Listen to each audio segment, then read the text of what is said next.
La batalla de Gran Bretaña está a punto de empezar. Preparémonos para cumplir con nuestro deber.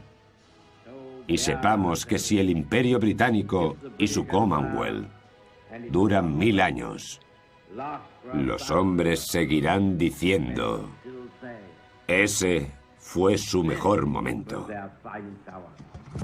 Hoy, en El Burro Benjamín, veremos mitos del ayer. Los nazis eran los únicos racistas en los bandos enfrentados en la Segunda Guerra Mundial. Se pierde un poco cuando piensas en el motivo. Todos distintos con su rollo y con su estilo, pero es hip hop y hay que dejarlo bien clarito. ¿Te has parado a hablar alguna vez contigo mismo? La vida puede ser de otro color si se habla de racismo. No vengo a dar un discurso de derechos humanos, ni vengo a contaros una de romanos. Es la lucidez frente a la estupidez que existe. Yo me pregunto dónde empieza y dónde acaba el chiste. O el desplante al vendedor ambulante, que es otro currante, con familia y un futuro por delante. ¿Alguna vez se ha preguntado por qué, si en la Segunda Guerra Mundial ganaron aquellos que defendían la supervivencia de la raza humana, el mundo realmente no cambió para tanto? A ver, nos han vendido la Segunda Guerra Mundial como la gran gesta heroica de la historia humana, con las feroces batallas del día D, la toma de Berlín, la batalla de Inglaterra y tremendas historias de coraje y valor y de gran humanidad. Esto no tiene duda. Pero a la vez nos han vendido una guerra entre buenos, los aliados, y los malos, los nazis. Pero la gran pregunta que surge de un escrutinio serio nos deja más dudas y reflexiones de que el mundo se salvó. ¿Quiénes? Obviamente el régimen nazi era un peligro para la especie humana, una religión racista con bases erradas en las teorías evolucionistas, una exageración del darwinismo que pudo significar un retroceso para todas las etnias que habitan este planeta, pero que en realidad y tristemente hay que comenzar a aceptar que las cosas no cambiaron mucho tras la derrota del régimen nazi.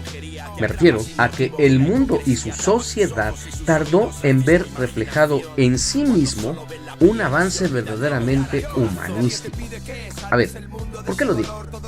Tomemos como ejemplo al máximo ganador de la contienda, los Estados Unidos de Norteamérica, los supremos vencedores sin duda y que reconstruyeron prácticamente el mundo a su antojo y discreción. Creemos que su victoria nos salvó de las garras racistas nazis. Pero espere.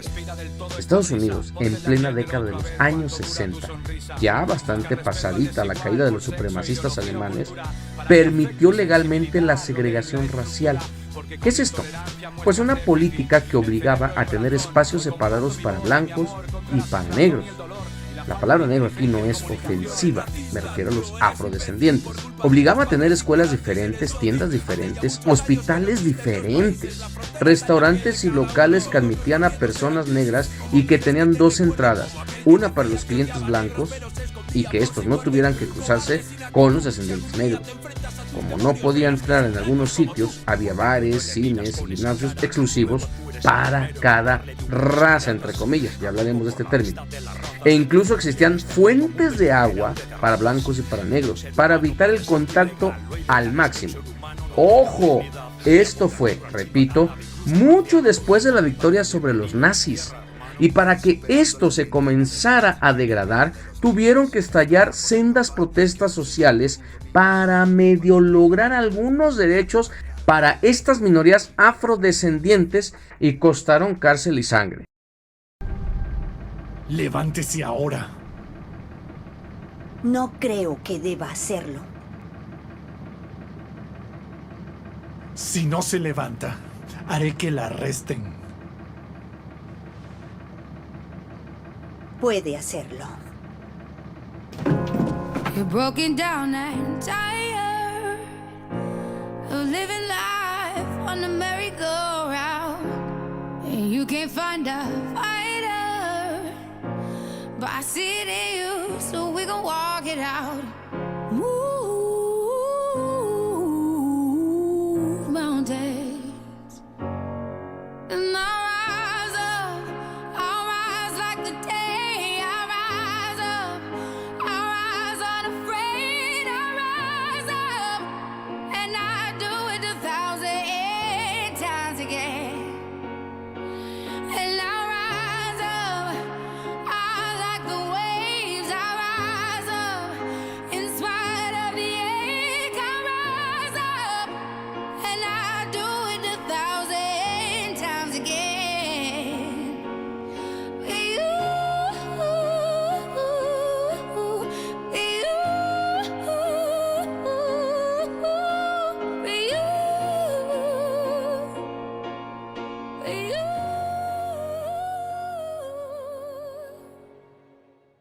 Por ejemplo, Rosa Parks, una mujer que se convirtió en el ícono de la lucha contra la segregación racial porque no quiso ceder su asiento en el autobús para que se sentara una persona blanca. En ese entonces los autobuses estaban divididos con una línea. Los blancos se sentaban adelante y los negros debían sentarse en la parte trasera. Rosa Parks se sentó en un asiento de en medio, asiento que podían usar los negros, pero que debían ceder a los blancos si el autobús se llenaba. Cuando eso ocurrió, que el autobús se llenó, el conductor requirió a Parks y a otras 3 personas que debían ceder sus asientos a los pasajeros blancos que acababan de subir. Los otros cedieron, pero ella se negó. Rosa Parks acabó detenida, pasó la noche en el calabozo y aunque quedó en libertad al día siguiente, en aquel momento ella no sabía que su gesto acabaría convirtiéndose en un ejemplo de lucha pacífica entre los movimientos que reclamaban el fin de la segregación. Pero a Rosa Parks le salió barato.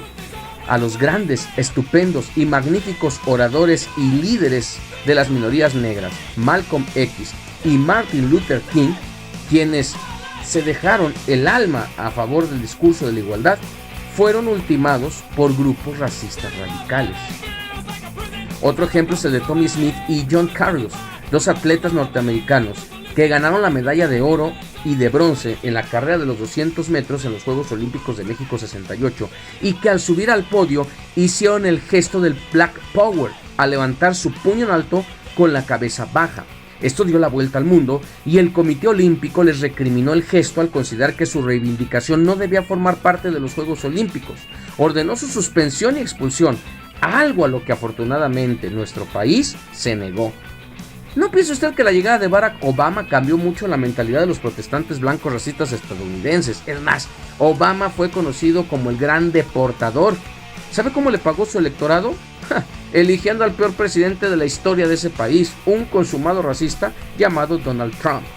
¿Duda que Donald Trump es una figura que ha exacerbado el racismo? Pues tan solo en el primer año de su gobierno, nos dicen los datos, que los grupos neonazis en suelo yanqui aumentaron 22%.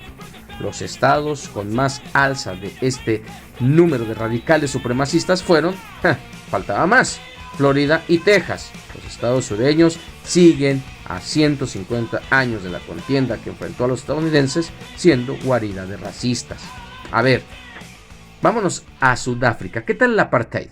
Sudáfrica, una excolonia británica en donde los descendientes ingleses y holandeses mantuvieron hasta la década de los 90 el control total del país. Una población blanca que solo representaba el 14% del componente étnico del hoy llamado país arcoíris, encumbrada sobre todas las demás en un sistematizado régimen de explotación. El 16 de junio de 1976, ojo, fecha muy lejana a 1945, cerca de 10,000 estudiantes sudafricanos se reunieron en el distrito conocido como Soweto, Southwest Swampville, municipio sudoriental, ubicado en las afueras de Johannesburgo, para participar en la marcha contra el apartheid y un decreto que obligaba a las escuelas a enseñar el Afrikaans, un idioma al que consideraban la lengua del opresor. Las fuerzas policiales armadas actuaron con violencia, lanzaron granadas de gases lacrimógenos contra la multitud y soltaron perros para contenerlos. Cuando los estudiantes trataron de defenderse lanzando piedras a los perros, la policía abrió fuego. Al finalizar el enfrentamiento, 152 jóvenes y jovencitas yacían muertos en la calle. Obviamente, las cifras oficiales reportaron solo 23 fallecidos, un número que sin duda buscaba disfrazar la realidad y dejar en el olvido la violencia y la opresión de este gobierno minoritario. Las manifestaciones continuaron hasta bien entrado 1977 y en el lapso se perdieron más de 700 vidas de jóvenes. Vámonos a otra latitud. Australia, primer mundo. ¿Cómo han tratado los australianos a los habitantes originales de su isla? Pues muy mal. De hecho, tuvieron vigente una política llamada Australia Blanca. Hasta 1966 prohibieron la inmigración de orientales. Australia, de origen, es un epítome de la segregación, una cárcel a donde los británicos ingleses enviaban a los irlandeses en castigo a su resistencia. Siglos después, los descendientes de los irlandeses se comportaron peor con aquellas personas no blancas que anhelaban una mejor vida. Las políticas medio se suavizaron hasta 1975. Y digo suavizar, porque actualmente Australia le paga a un país llamado Nauru, una pequeña isla vecina, para que sea la cárcel al aire libre más grande del mundo. Una isla de tan solo 21 kilómetros cuadrados que tiene 10,000 habitantes y de ellos 1,200 son personas refugiadas y solicitantes de asilo que viven actualmente en un país que prácticamente es una cárcel. Nauru es el tercer país del mundo con mayor número de personas refugiadas per cápita. El primer ministro australiano entre 1901 y 1903, Edmund Burton, expresó explícitamente la superioridad de los blancos con la siguiente frase: no hay igualdad racial, hay una desigualdad básica. Estas razas son, en comparación con las razas blancas, creo que nadie quiere convencerse de este hecho, desiguales e inferiores, comentó entonces. Australiano, no alemán, pero esto no lo dijo Hitler. Así que Hitler no era el único que pensaba en la superioridad aria. Esto venía de décadas atrás. La gran diferencia es que fue Hitler el que se aventuró a políticas directas de exterminio, políticas más agresivas, políticas más rápidas, por así decirlo, y perdió la guerra. Por cierto, Australia peleó del lado de los buenos en la Segunda Guerra Mundial. Por eso hoy nadie la recrimina. Pero vuelvo a preguntar, ¿por qué el mundo no mejoró tras la derrota de Hitler? Aquí hay otro dato espeluznante. ¿Ha oído usted de la operación Paperclip? Se la voy a platicar. Es una política en la que los buenos estadounidenses permitieron a más de 700 científicos ex-nazis vivir tranquilamente en Estados Unidos al terminar la Segunda Guerra Mundial, aun cuando muchos de ellos experimentaron con humanos. ¿Por qué tal atrocidad solapadora? Pues porque Estados Unidos tenía razones para cobijar y salvar a estas, entre comillas, mentes brillantes. El mismo Estados Unidos experimentó años después con la población puertorriqueña, cuando dieron anticonceptivos a las mujeres de la isla para probar sus efectos antes de lanzar al mercado su venta. Nazis germanos, gringos, anglosajones o británicos, franceses, suizos, holandeses, todos eran de la misma ideología, que su raza es superior. Vea que una gran verdad, la Segunda Guerra Mundial fue un conflicto entre supremacistas que buscaban salvar no al mundo entero, sino a la raza blanca de las atrocidades de otros de la misma raza blanca. Por eso hoy presento un esclarecimiento, uno de los mitos más grandes de la historia. Solo los nazis eran supremacistas y racistas. A ver, voy a explicar lo siguiente, algo muy básico. Existen 3 tipos de religiones: las que se basan en los dioses, las que se basan en la naturaleza y las que se basan en el ser humano. Así que entienda usted que no todo es teísta dentro de la religión. Una religión podría definirse como un sistema entero de normas y valores basados en leyes que pueden ser sobrenaturales o suprahumanas, que no son lo mismo. Dentro de las religiones humanistas podemos encontrar muchas: el comunismo, el capitalismo, el nacionalsocialismo, el liberalismo. ¿Duda? Le voy a poner un símil. El Islam es una religión teísta, tiene un libro sagrado, un profeta sagrado como Mahoma, días sagrados y hombres sagrados. El comunismo es una religión humanista, tenía el Capital de Marx como su libro sagrado, el 1 de mayo como una fecha sagrada, el Lenin a un profeta, y tenía comisarios que hacían lo mismo que un imán, un pastor o un sacerdote: vigilar que los demás no se salgan de la fe.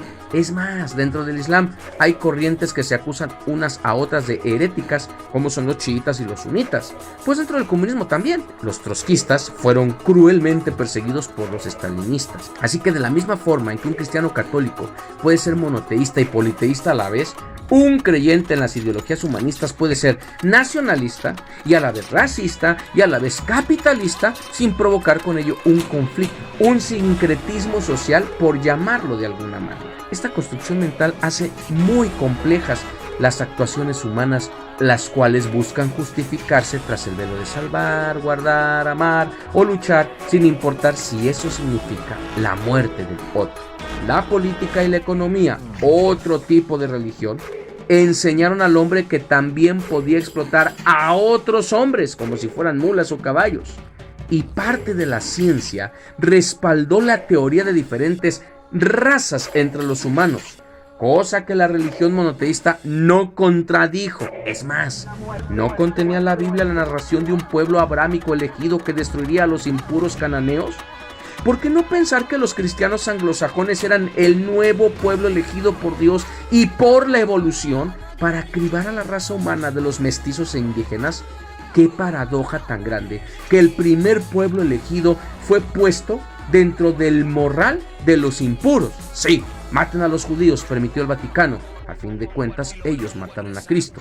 Por eso el Papa Pío XII no dudaba en tener buenas relaciones con Adolf Hitler y los nazis. Cuando el ser humano era animista, los cazadores pedían perdón a la presa, sabiéndose parte de un ciclo vital. Hoy, el Homo sapiens se considera fuera de ese ciclo y es más, se cree su dueño. Al estar en el centro, la religión humanista comenzó su lucha definitoria entre sí misma. Algunos consideraron que el individuo era el centro de todo, estos son los liberales. Otros consideraron que el colectivo era el centro de todo, estos son los socialistas. Otros más consideraron que solo una parte de la especie es el centro de todo y se debe evitar por todos los medios su degeneración. Estos son los humanistas evolutivos. De esta tercera rama descienden el supremacismo, el nazismo, el darwinismo sociocultural y el racismo y la xenofobia, cosas que hasta hoy no han sido erradicadas. Hay poca diferencia realmente entre un político del apartheid, un senador estadounidense del tiempo de la segregación y un guardia de la SS. Todos se consideraban superiores. Solamente que el guardia de la SS pudo hacer de las suyas porque sus líderes políticos dejaron de guardar las apariencias y enloquecieron más rápido que los demás. Aquí le va una anécdota. El ex rey Eduardo de Inglaterra, que había abdicado por amor a una mujer divorciada estadounidense, cosa imperdonable en las esferas de la realeza británica, fue un abierto simpatizante de Hitler. Lo visitó, fue a su casa de campo e incluso hay indicios de que estuvo presente en un campo de concentración. Todo esto antes de que estallara la guerra. El hermano del entonces rey Jorge, que encabezaba a Inglaterra como el último reducto de la esperanza humana antes de que Estados Unidos entrara a la contienda, esperaba en Lisboa a que Hitler ganara, ya comenzada la guerra, y le regresara el trono. Solo que otro racista fue más avesado, fue más político. Este se llamaba Winston Churchill, un gran orador, un hombre aguerrido, pero al fin y al cabo, hijo de su época. Churchill dejó morir a la población de la colonia de Bengala, en la India, para poder ganar la guerra. Bien valía la muerte de 3 millones de indios apestosos y no que cayera la isla que era el último reducto de los buenos humanos contra los malos nazis. Como toda ideología, la religión humanista, racista y supremacista es selectiva y tenía sus bases. En este caso, como ya lo mencioné, hasta un respaldo científico. Los evolucionistas justificaban que el Homo sapiens triunfó sobre otros competidores como los neandertales. Y esta victoria que venía de milenios atrás nos daba la justificación de que la lucha debía continuar. En la modernidad, los nuevos neandertales a vencer han sido los negros, los judíos, los gitanos o los homosexuales, entre otros. Cosas que han sido consideradas como desviaciones dentro de la pureza a la que el hombre está gloriosamente llamado, ya sea por la religión o por la evolución. Los nazis les llamaron Untermenschen, y esa idea no era solo de ellos. A ver, ¿cuánto tiempo han tardado las culturas y sociedades occidentales en aceptar a los homosexuales? ¿Cuánto le costó a Estados Unidos superar el segregacionismo? ¿Cuántas comunidades indígenas siguen hoy marginadas dentro de las tierras que ancestralmente son suyas? ¿Cuántos indígenas han peleado en guerras que no eran las de ellos, obligados por un país que no consideran suyo? Investiguen la historia de los soldados de las naciones indígenas que ayudaron a Estados Unidos en la Segunda Guerra Mundial con sus dialectos y con sus idiomas que eran incomprensibles y desconocidos para japoneses y alemanes, por ejemplo.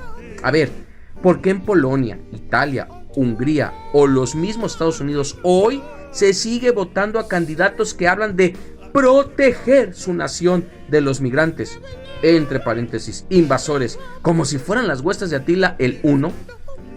¿Por qué todo humano que no considere iguales en derechos y oportunidades a otros humanos sigue siendo seducido por este tipo de discursos, porque en alguna parte de nuestro ser sigue presente la asquerosa religión ideológica de la cual desciende el nazismo, que no somos iguales. Hasta hace apenas muy poco, la genética logró tumbar el gran mito del término raza.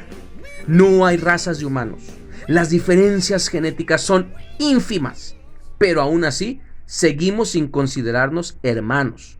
Hoy ya no se ataca tanto a otros grupos étnicos por su físico o por su fenotipo, pero es peor, se ataca a otros por su cultura, por sus costumbres, por sus tradiciones y hasta por sus actos históricos en el pasado, como si los tataranietos fueran los responsables de lo que hicieron sus antepasados.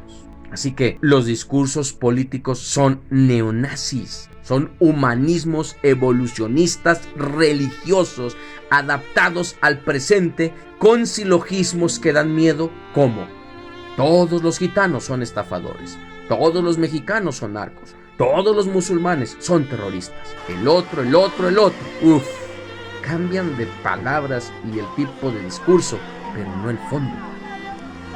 Para concluir, los nazis creían defender la humanidad. No creo que hicieron sus actos por simple sadismo. Ellos creían fielmente que defendían a la humanidad, así como un terrorista cree fielmente que si se vuela en pedazos en un supermercado de Francia está dándole gloria a Alá, y así como un mártir católico creía fervientemente que si era pasado por el fuego él daba gloria a Dios.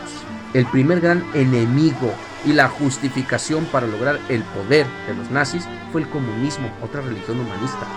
En la visión de los nazis, el comunismo permitía a los débiles sobrevivir, lo que impedía a los más aptos tener su espacio, lo que ellos llamaban el Lebensraum, el espacio vital. El comunismo atentaba contra la selección natural. Una manada no puede cargar con heridos o quedará expuesta. ¿Qué se hace? Se elimina la carga y se sigue adelante. Así lo veían los nazis, así lo creían. Y muchas naciones de Occidente, como los ingleses, como los franceses, como los holandeses y como los estadounidenses, también creían lo mismo. A tantas décadas de distancia de terminada la Segunda Guerra Mundial, no nos vende la meritocracia el mismo cuento al convencernos de que los pobres son pobres porque quieren, y por lo tanto toda ayuda que se les dé es asistencialismo y nos afecta ya no como especie, sino como sociedad productiva. Mismas ideas, diferentes términos. ¿Verdad que el nazismo no está tan muerto y aislado como pensábamos? Aunque la caída del régimen de Hitler significó también la caída de la religión humanista evolutiva, seguimos aspirando a, entre comillas, mejorar nuestra especie desde fábrica. Seguimos dibujando a Adán y a Eva con rasgos occidentales, aunque todo indicaría que sus rasgos por adaptación debieron de ser africanos. Por lo antes expuesto, entendemos por qué no fue tan complicado para los nazis extraer a millones de judíos de las naciones europeas conquistadas, porque cuando un régimen caía, surgía otro colaboracionista que ayudaba a los nazis a exportar judíos a los campos de concentración. Ahí está el régimen de Vichy, en donde el mariscal Pétain, héroe de la Primera Guerra Mundial Francesa, se inclinó ante Adolf Hitler. Todo esto permitió que se montara un aparato social y administrativo para permitir que 5,000 cadáveres fueran quemados diariamente en Auschwitz-Birkenau. No fue nada más las SS, no fue nada más el ejército nazi, no fue nada más su aparato, fue toda la sociedad alemana convencida de que hacían el bien, y tras ella franceses, daneses, noruegos, suecos, húngaros y demás países que entregaban a los judíos, a los gitanos, a los homosexuales, a los testigos de Jehová y a los disidentes políticos en manos de los hornos de cremación. Y a esto hay que añadirle que mientras Hitler mataba por millones, Churchill también dejaba morir por millones a los bengalíes de hambre al quitarle sus cosechas para alimentar a sus tropas. El premier y sus compañeros ingleses llegaron a declarar que los indios eran una mancha humana. La tétrica verdad es que la Segunda Guerra Mundial fue un conflicto entre asesinos y racistas. solamente que la perdieron los que creían en el superhombre ario y la ganaron los que creían en el superhombre capitalista, aquel que tiene derecho a traficar incluso con los de su misma especie. Esa es la atroz diferencia. Unos mataban en cámaras de gas y con descarado discurso, otros lo siguen haciendo con esclavismo, con hambre y con explotación en un discurso hipócrita y, entre comillas, libertador. Un saludo y nos vemos en un próximo video.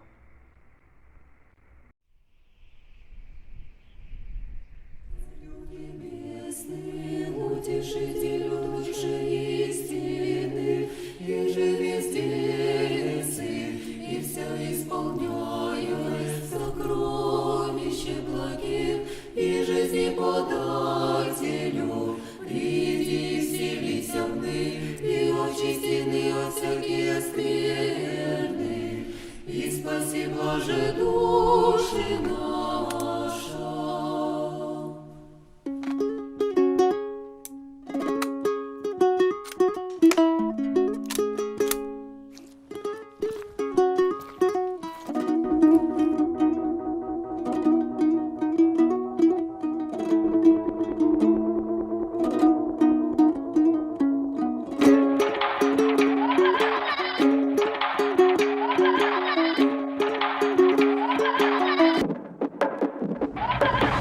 Yo te miro y mi rabia te toca cuando grito sin usar la boca, y mi furia se come a la gente porque muerde aunque no tenga dientes. El dolor no me causa problemas, hoy los dolores recitan poemas. El mundo me lo como sin plato, el miedo a mí me limpia los zapatos. El fuego lo derretí, hoy las pesadillas no duermen porque piensan en mí. Hoy puedo ver lo que el otro no vio y los pongo a rezar aunque no crean en Dios. Hoy las lágrimas lloran antes de morir y a los libros de historia los pongo a escribir. Que le tiemblen las piernas al planeta Tierra. Hoy yo vine a ganar y estoy hecho de guerra. Y hecho de guerra. Y estoy hecho de guerra. Y estoy hecho de guerra. Y estoy hecho de guerra.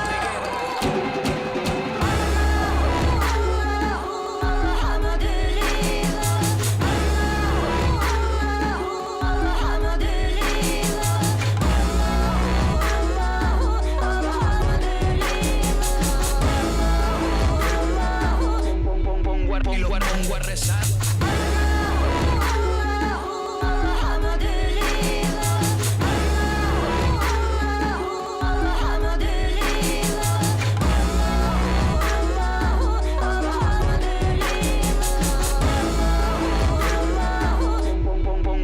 Pongo a rezar.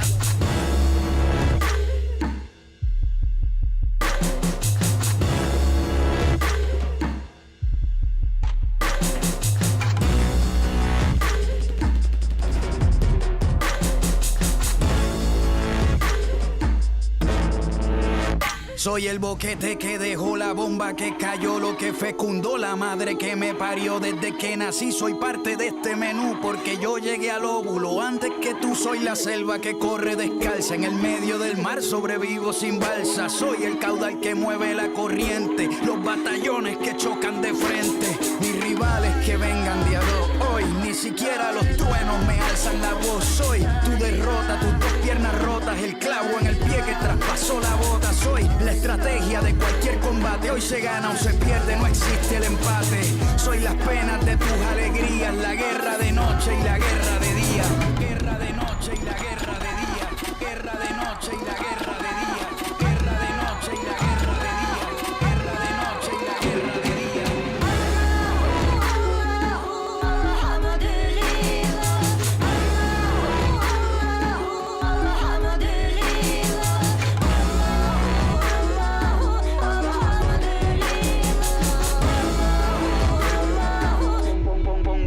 Pongo a rezar.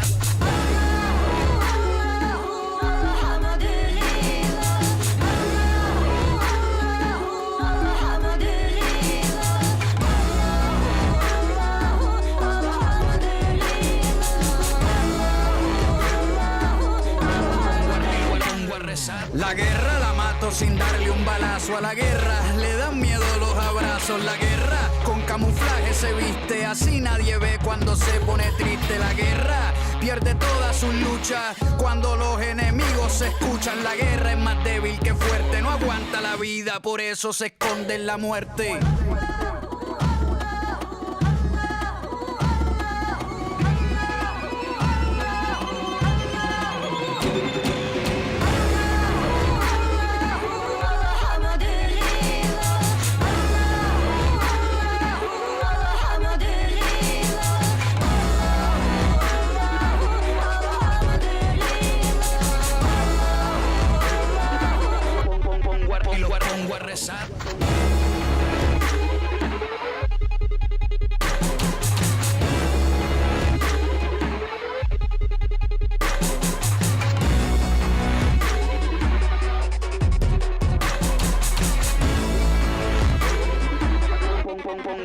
Pongo a rezar.